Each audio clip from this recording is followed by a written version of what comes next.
Bom dia, mercado! Aqui é Thomas Franco e este é o Morning Call by Futuro Invest de hoje. A terça-feira começa com uma fotografia global menos confortável para o investidor brasileiro. E o ponto central é entender que o Ibovespa chega carregando uma boa herança do pregão anterior, mas encontra um exterior mais defensivo, principalmente pela pressão em tecnologia, pela cautela com semicondutores e pela expectativa em torno do balanço da Nvidia amanhã.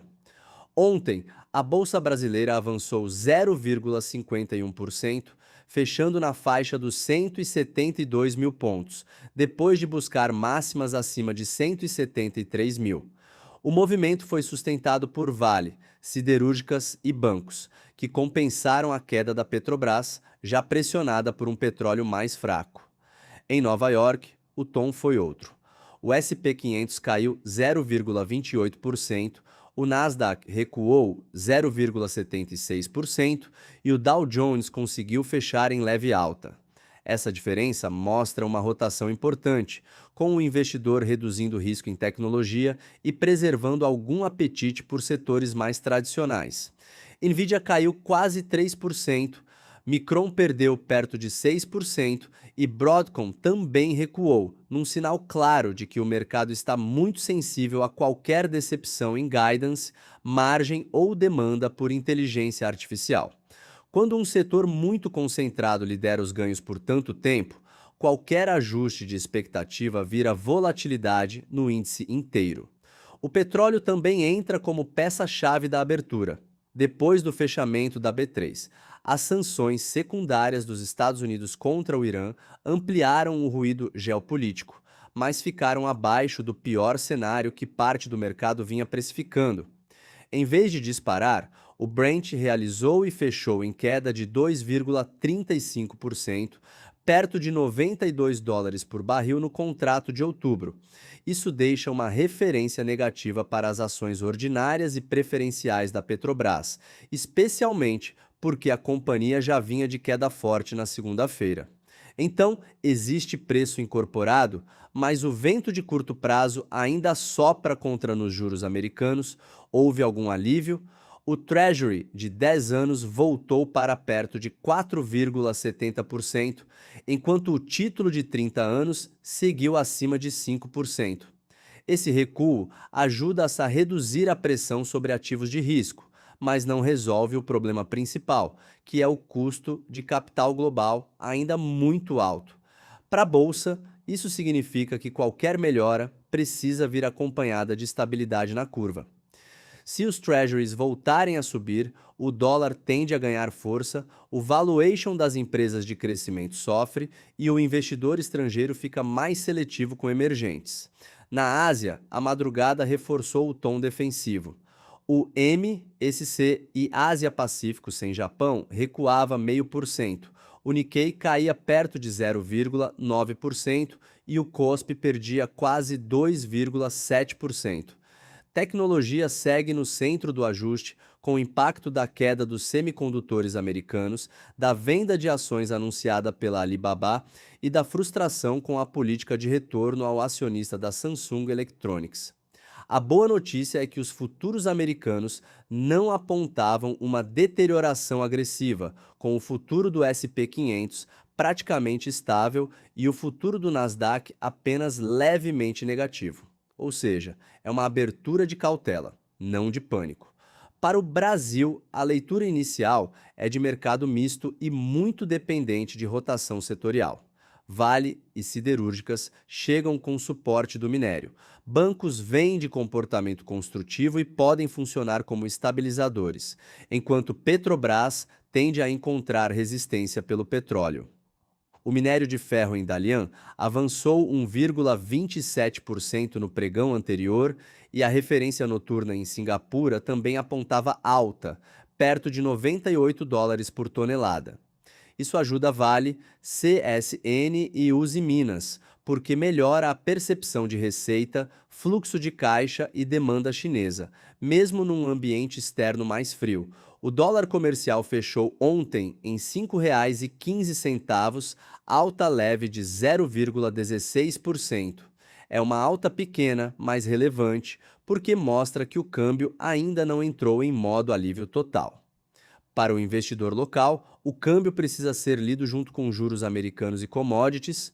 Dólar comportado, minério sustentado e bancos firmes criam uma base para o Ibovespa tentar defender o patamar atual. Dólar mais forte, Nasdaq piorando e Brent instável podem trazer pressão para a abertura e aumentar a seletividade, tá? Na agenda, o dia não é tão carregado quanto a quarta-feira, mas tem gatilhos suficientes para mexer com juros, bolsa e câmbio ao longo da manhã. No Brasil, a confiança do consumidor da FGV sai às 8 horas, com leitura anterior em 88,3 pontos.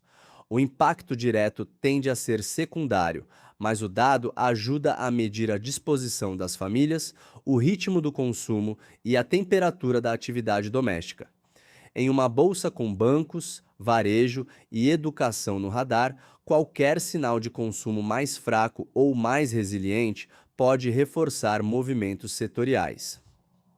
Nos Estados Unidos, o mercado começa ouvindo Thomas Barkin, do Federal Reserve, às 9 horas. Qualquer fala sobre inflação, emprego e política monetária pode ganhar peso, porque a curva americana segue sensível. Depois, às 9h15, vem a variação semanal de empregos da ADP, ainda mais complementar do que decisiva. Às 10 horas, os preços de imóveis pelo S&P CoreLogic Case Shiller ajudam a observar como juros altos seguem atravessando o setor imobiliário. Mas o bloco mais importante está às 11 horas, com a confiança do consumidor do Conference Board, vendas de casas novas e pesquisas de atividade do Federal Reserve de Richmond. Esse bloco das 11 horas pode mudar o humor do dia. Se os dados vierem muito fortes, o mercado pode voltar a discutir uma economia americana resistente demais para permitir queda de juros. E aí, os treasuries sobem, o dólar ganha tração e os ativos de risco sofrem. Se os dados vierem moderados, sem sinal de ruptura no consumo, mas também sem reacender medo inflacionário, o mercado pode voltar para uma leitura de soft landing, favorecendo emergentes, bancos e empresas mais sensíveis a custo de capital. Às 14 horas, o leilão de Treasury Note de 2 anos também entra no radar, porque a demanda por títulos americanos segue sendo um termômetro global. No corporativo, IDUQS segue em evidência depois de confirmar conversas com a AFIA sobre uma possível combinação de negócios. A companhia deixou claro que as tratativas ainda estão em estágio inicial, sem acordo vinculante, contrato fechado ou compromisso definitivo. Depois da forte valorização de ontem, isso significa volatilidade elevada e pouca margem para leitura simplista. A tese pode ser interessante pelo ganho de escala no setor de educação, especialmente em medicina e saúde, mas o investidor precisa separar expectativa de fato consumado. Quando a notícia ainda é preliminar, o preço costuma oscilar mais rápido do que os fundamentos conseguem acompanhar. A Braskem também merece atenção redobrada. Depois da pressão nas ações, a companhia informou que protocolou pedido de recuperação extrajudicial na Justiça de São Paulo, envolvendo cerca de 10 bilhões e 900 milhões de dólares em obrigações financeiras quirografárias. Credores signatários representam 39,6% dos créditos sujeitos. A formalização reduz uma parte da incerteza processual, mas não elimina o risco financeiro. Para o papel, o ponto agora é avaliar a adesão de credores, cronograma, condições de alongamento de dívida e capacidade operacional de preservar caixa. É um ativo de alta volatilidade, não de leitura linear. Tecnicamente, o Ibovespa entra o dia com pivô perto de 171.400 pontos. O primeiro suporte está na região de 169.800 pontos, muito próximo da mínima de ontem, e a primeira resistência aparece acima de 173.500 pontos. Isso quer dizer que o índice precisa renovar fluxo comprador para romper a máxima recente. Se perder a região de suporte com piora dos futuros americanos e alta dos treasuries, O mercado pode acelerar uma realização, mas, enquanto defender o pivô com minério firme e bancos estáveis, a leitura de seletividade segue mais importante do que uma virada negativa ampla. Para a abertura, minha leitura é clara. O pregão começa dividido entre uma bolsa local ainda sustentada por Vale, siderúrgicas e bancos, e um exterior mais cauteloso por tecnologia, petróleo e agenda americana. O investidor deve olhar primeiro para minério de ferro, Brent, futuros do Nasdaq e Treasuries. Vale pode seguir como contraponto positivo, Petrobras deve sentir o petróleo, bancos podem amortecer o índice e educação e petroquímica devem concentrar volatilidade corporativa. Hoje, a palavra é seletividade. Não é dia de comprar índice no automático, nem de vender tudo por causa do exterior.